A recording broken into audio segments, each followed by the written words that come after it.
कर रहा है। लोकतंत्र और स्थानीय निकाय चुनाव को लेकर कांग्रेस रैली निकाल रही है। सरकारी की नीतियों को लेकर कांग्रेस विरोध रैली ये निकाल रही है।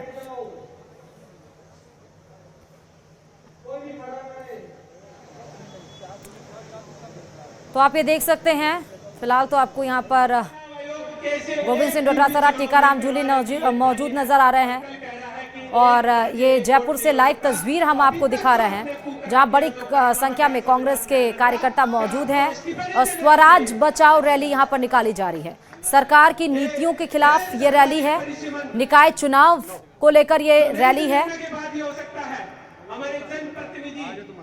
राजीव गांधी पंचायती राज संगठन की ये रैली निकाली जाए। लोकतंत्र और स्थानीय निकाय चुनाव को लेकर ये रैली स्वराज बचाओ रैली कांग्रेस की आज जयपुर से ये सीधे लाइव तस्वीरें हम आपको दिखा रहे हैं, जहां पर पहले तो कांग्रेस इस बात को लेकर हमलावर थी कि निकाय चुनाव क्यों नहीं कराया जा रहा है, निकाय चुनाव क्यों नहीं कराया जा रहा है। ज्यादा जानकारी के साथ संवाददाता अरबाज इस खबर पर जुड़ चुके हैं। पहले तो अरबाज, निकाय चुनाव क्यों नहीं कराया जा रहा है, इसका विरोध अब कहीं ना कहीं निकाय चुनाव को लेकर स्पष्टता हो गई है। तो आज स्वराज बचाओ रैली कांग्रेस की।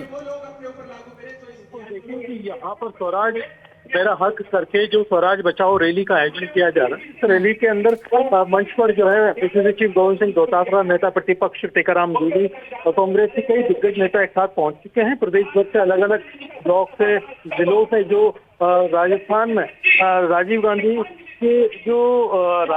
पंचायती राज संगठन से जुड़े कार्यकर्ता हैं वो पहुंचे हैं और मार्च करते हुए यहाँ कांग्रेस मुख्यालय आए हैं और उनका सीधा संदेश है कि आज राजीव गांधी की जयंती पर स्वराज की बात की जाए। जिस तरह से पंचायती राज जो है स्तर पर जो है संविधान को मजबूत करने की उन्होंने बात की थी, उस संदेश को याद दिलाया जाए। कहीं ना कहीं जो राज्य चुनाव आयोग की जो सूचना जारी हुई है इलेक्शन की, वो और उसके साथ ही साथ जो राजस्थान हाईकोर्ट का जो आदेश आया, उन दोनों चीजों को काफी गंभीरता से लेने के बाद में से अपनी सफलता की तरह मानते हुए अब जो है कांग्रेस की ओर से कहा जा रहा है कि जो वोट चोरी का मुद्दा है और दूसरे जो बुनियादी मुद्दे, उन तमाम चीजों पर कांग्रेस का संघर्ष जारी रहेगा। और जैसे राज्य चुनाव आयोग ने घोषणा की है, इन्हें इस बात का यकीन नहीं है कि ये जिस तरह से कह रहे हैं उतना जल्दी चुनाव करा देंगे। ऐसे में अगले जब तक नोटिफिकेशन जारी नहीं हो जाते तब तक ये अपना संघर्ष जारी रखेंगे।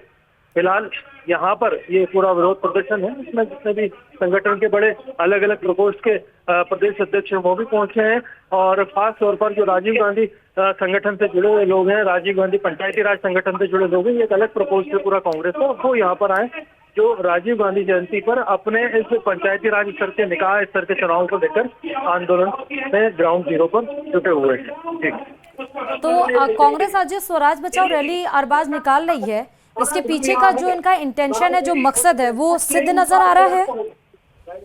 देखिए कांग्रेस जो है ग्राउंड जीरो पर अगर देखा जाए तो अपना माहौल बना करके आम जन तक पहुंचने की तैयारी कर रही है और बुनियादी मुद्दा उनका यही है कि लोगों को उनके संवैधानिक अधिकार के लिए जागरूक करके अपनी पार्टी के साथ ज्यादा से ज्यादा जोड़ा जा सके। जिस तरह से जो पिछले कुछ दिनों में जो लगातार अभियान कांग्रेस ने चलाए हैं, उन तमाम चीजों को लेकर के वो लगातार लोगों को उनके अधिकारों के लिए, कांग्रेस से जुड़ी योजनाओं के लिए, तमाम चीजों को लेकर के सरकार के खिलाफ एक माहौल बना करके कोशिश कर रही है कि ज्यादा से ज्यादा जनसमर्थन उन्हें मिले। ठीक है अरबाज, बहुत शुक्रिया। और अब बात जोधपुर के शेरगढ़ से बड़ी खबर की। शेरगढ़ थाना क्षेत्र में चोरों का आतंक देखने को मिला है। तेना गांव में 31 लाख की चोरी यहां पर हुई है। 3 महीने पहले भी 1.5 करोड़ की चोरी हुई थी। अब फिर उसी गांव में पड़ोसी के घर 31 लाख की चोरी हुई है। सोने चांदी के जेवरात और नकदी लेकर चोर फरार हो गए। सीसीटीवी में 5 चोर कैद हुए हैं। व्यापारियों और ग्रामीणों में चोरी की इस घटना से गुस्सा साफ नजर आ रहा है। वो हम आपको सीसीटीवी फुटेज भी दिखा रहे हैं। देखिए किस तरह से यहाँ पर चोर आते हैं और बेखौफ होकर यहाँ पर चोरी की वारदात को अंजाम देते हैं। तेना गांव में 31 लाख की चोरी हुई थी और 3 महीने पहले, मतलब 31 लाख की चोरी तेना गांव में हुई है और इसी गांव में 3 महीने पहले भी 1.5 करोड़ की चोरी हुई थी। अब फिर उसी गांव में पड़ोसी के घर पर 31 लाख की चोरी हुई है। सोने चांदी के जेवर यहां पर चुराए गए हैं। नकदी भी यहां पर चोर चुरा कर ले गए। 5 चोर फिलहाल नजर आ रहे हैं। यहाँ पर आपको 2 चोर नजर आ रहे हैं और 3 चोर और हैं। देखिए 2 चोर आगे जाते हैं, फिर एक और आता है, एक उसके पीछे और रहता है। टोटल 5 चोर सीसीटीवी फुटेज में नजर आ रहे हैं। व्यापारियों और ग्रामीणों में इसमें गुस्सा है कि 3 महीने के अंदर इतनी भारी रकम की चोरी यहाँ पर हुई है।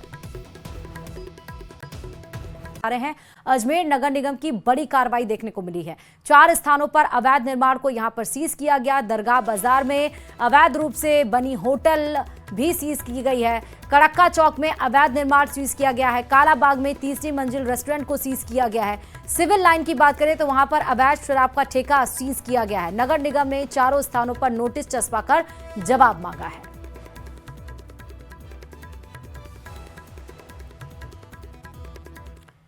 डीग में मोबाइल बड़ी संख्या में कुलपति सचिवालय पर मौजूद है। कर्मचारी प्रदर्शन के चलते राजस्थान यूनिवर्सिटी में हॉस्टल्स की मेस बंद कर दी गई है। मेस के पूर्ण बंद रहने के कारण यहां पर छात्र छात्राओं को खाना नहीं मिला। पानी और बिजली सहित अन्य सेवाएं भी प्रभावित हो रही हैं। पानी बिजली व्यवस्था में अधिकांश कर्मचारी एजेंसी के माध्यम से वेतन विसंगतियों सहित अन्य मांगों को लेकर प्रदर्शन कर रहे हैं। ज्यादा जानकारी के साथ संवाददाता रोशन लाइव हमारे साथ ग्राउंड से जुड़ चुके हैं इस खबर पर। रोशन, यहां पर राजस्थान यूनिवर्सिटी में कर्मचारियों का जोरदार प्रदर्शन हो रहा है। किन मांगों को लेकर यह प्रदर्शन किया जा रहा है रोशन?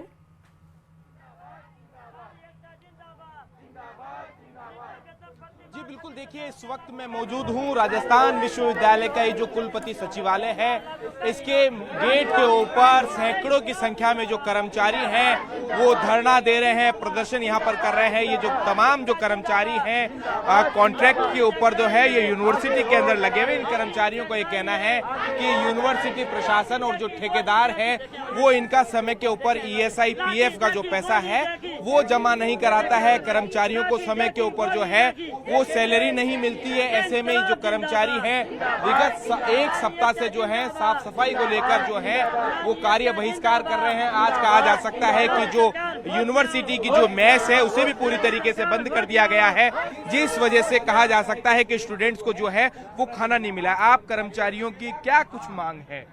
देखिए, सर्वप्रथम मैं जो यहाँ पर छात्र और छात्राएं हैं उनसे मैं माफी मांगना चाहता हूँ, क्योंकि आप लोगों को कष्ट हो रहा, लेकिन आप लोगों को भी सोचना पड़ेगा कि हम लोग मजबूर होकर हम लोग नहीं चाह रहे थे। क्या मांग है आपकी? अभी हमारी मांग है कि न्यूनतम वेतन जो बढ़ा राज्य सरकार ने बढ़ाई थी वो संपूर्ण राष्ट्र ये एरिया राष्ट्र दें। दूसरी मांग है कि ठेकेदारी प्रथा राज्य सरकार खत्म करे, नियमित नियुक्तियां शुरू करे। ESI PF का जो पैसा है वो भी नहीं मिल रहा है। नहीं मिल रहा सर। ESI PF तो 1 साल से ही ठेकेदार के अंडर में है, वो किसी का नहीं डाल रहा है और यहाँ का प्रशासन अपनी ठेकेदार को बुला के उनकी जेबें भर देता है और कर्मचारियों को 6,000 रुपए देने पर महीने के उनको मजबूर करता है, उनको निकालने की धमकी देता है और प्रशासन के पास हम जाते हैं, जबकि हम यहाँ पे कर्मचारी कार्यरत हैं, जो यूनिवर्सिटी हमें पेमेंट कर देती है। लेकिन जो लेबर डिपार्टमेंट है वो कहाँ पर है? जो ठेकेदार है उसके ऊपर कार्रवाई क्यों नहीं हो रही है? कार्रवाई इसलिए नहीं की जाती है कि वो शोषण करता है। यहाँ का प्रशासन कर्मचारियों को बिल्कुल शोषण करता है, उनकी जेबें भर देता है। हमारे साथ स्टूडेंट भी मौजूद है जिन्हें ठीक है रोशन, आप नजर बना के रखिएगा। फिलहाल बहुत शुक्रिया तमाम जानकारी वहां से देने के लिए कि कर्मचारी क्यों। कहा कि राज्य चुनाव आयोग की आयुक्त से बयान से साफ है कि एक राज्य एक चुनाव संभव नहीं है। ऐसे में आगे क्या कुछ होगा किसी को कुछ नहीं पता। कि एक IAS की लिस्ट आई है, एक पर्ची आ गई कि इन 4 को करना है। इन्होंने यही नहीं देखा कि भाई जो 18 लोग थे उसमें से और भी SC ST OBC माइनॉरिटी के लोग थे, वो भी योग्य होंगे। आपने ये भी ध्यान नहीं दिया और सार्वजनिक कार्यक्रमों में साइन करा के उस फाइल से इस तरीके की बातें कर रहे हैं। इससे एक गलत संदेश दिया। हम उन 4 के खिलाफ नहीं है, वो अपनी योग्यता से आए, उनको बधाई दी हमने। हमें उनसे कोई व्यक्तिगत रंजिश नहीं है। हम ये कहते हैं कि क्या इनको सामाजिक समानता समरसता बनाने के लिए क्या वो और योग्य नहीं थे क्या? और एक बात और आई है सामने कि पहले से तय कर लिया गया था कि इन्हीं को चयन करना है। इसका स्पष्ट उदाहरण यह है कि 18 आदमियों के इंटरव्यू हुए, एक उसमें आया नहीं। उसमें 9 आदमियों के पहले दिन हुए, 9 आदमियों के दूसरे दिन हुए। पहले दिन 7 घंटे तक इंटरव्यू लिए गए, जिनमें से इन 4 का चयन किया गया और दूसरे दिन नाम, बाप का नाम, आयु जो उनके सामने था वो पूछ करके 2 घंटे में 9 को निपटा। कल राजस्थान उच्च न्यायालय में 2 दिन पहले माननीय न्यायाधिपति अनूप ढंड साहब ने उन रिटों पे फैसला दिया जिसमें वो ये सरपंचों को प्रशासक लगा करके मनमर्जी से राजनीतिक व्यवस्था से हटा रहे थे। अभी तक मेन हमारी जो कांग्रेस पार्टी के कार्यकर्ताओं की तरफ से, पदाधिकारियों की तरफ से जो हमारी रिट है कि ये चुनाव क्यों नहीं करवा रहे हो, वो पेंडिंग है। लेकिन माननीय न्यायाधिपति ने ये कहा है अपने उच्च न्यायालय के फैसले में, अपने फैसले में, कि भारत के निर्वाचन आयोग को और राजस्थान के चुनाव आयुक्त को, इनको दोनों को, कमीशन को, उनको भेजनी चाहिए और जांच होनी चाहिए कि ये 5 साल पहले वोटर लिस्ट तैयार करके इन्होंने पुनः प्रक्रिया करके और 5 साल के अंदर अंदर दोबारा चुनाव करके इस लोकतंत्र को बहाल कैसे नहीं किया। चलिए एक और बड़ी खबर आपको राजधानी जयपुर से बता रहे हैं। द पैलेस स्कूल को बम से उड़ाने की धमकी मिली है। स्कूल को धमकी भरा मेल आया है। पहले भी 2 बार इस स्कूल को धमकी भरा मेल आ चुका है।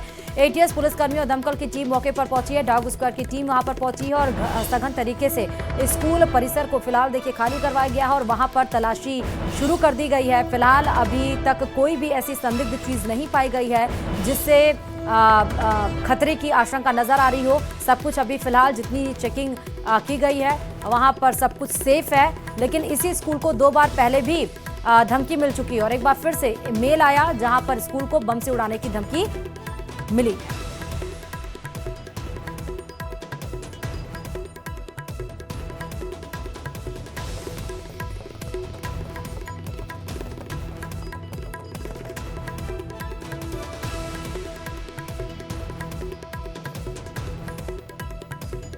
तो द पैलेस स्कूल, हम वो स्कूल दिखा रहे हैं, यही द पैलेस स्कूल है जहां पर धमकी भरा मेल आया और बम से उड़ाने की धमकी यहां पर दी गई है।